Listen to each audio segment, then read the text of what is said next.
For centuries people have wondered what causes the mysterious forces of gravity and magnetism. It was widely believed that they were both the result of some objects having a magical power of attraction. Just over 100 years ago, a more plausible theory was put forward to explain one of these two forces. This is the theory that gravity is caused by a reshaping of the invisible medium that fills the entire universe and surrounds both objects. This medium is referred to as space-time. Some scientists have demonstrated this by placing an object on a piece of taut material, causing it to dip in the middle.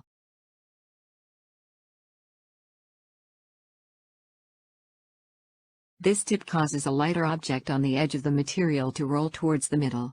It is also useful for displaying how gravity affects a planet's orbit.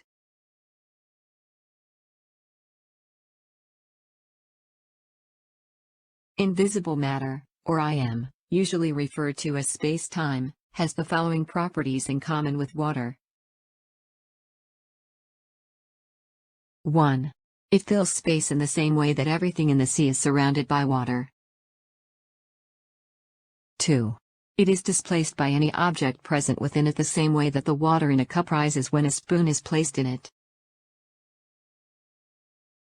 3. It is distorted by the movement of an object. This distortion will vary depending on how an object moves. 4.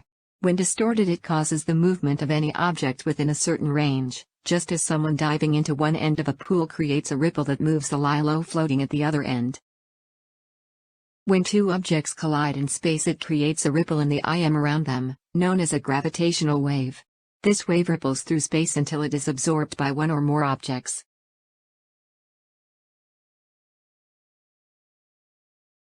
It is one specific type of distortion to the IM that causes magnetism. Given that all objects, simply by their presence, affect the IM surrounding them, it is consistent that each electron making up part of this matter will affect the IM surrounding it.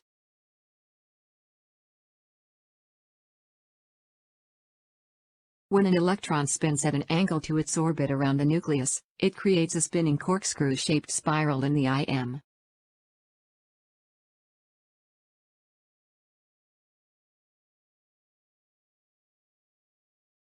When looked at from one side of the object, the spiral is clockwise, and from the other side it is anti-clockwise, hence the two poles of a magnet. When an unpaired clockwise spiral from one object comes within range of an unpaired anti-clockwise spiral of another object, they mesh together end to end.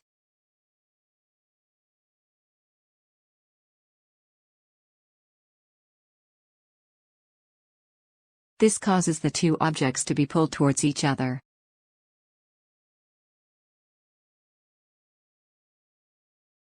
The combined spirals from two connected magnets emanate from both sides, creating a stronger magnetic pull. For an element to be magnetic, it must be solid but with the atoms loosely enough packed to allow alignment when exposed to a strong enough magnet or electrical current. Iron is one example of this.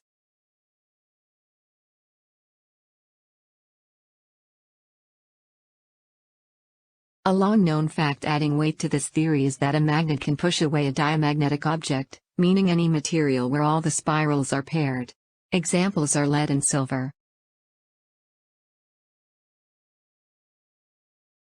This repulsion is the result of the magnet's aligned spirals failing to mesh end to end with any of the paired spirals of the diamagnet.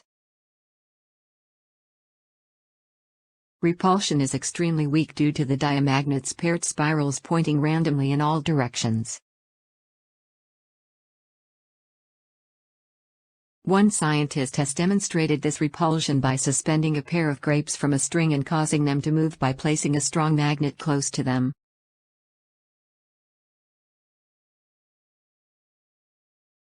When a magnet comes close to a paramagnet, an unmagnetizable object with unpaired spirals, the attraction is very weak since the magnet only meshes end to end with a small percentage of the paramagnet's unpaired spirals. When two objects that are not magnets make contact, there is no magnetic attraction or repulsion. These two forces cancel each other out due to both objects having spirals, whether paired or unpaired, that randomly point in all directions. That concludes this theory of the cause of magnetism. Thank you for watching. Please like and subscribe.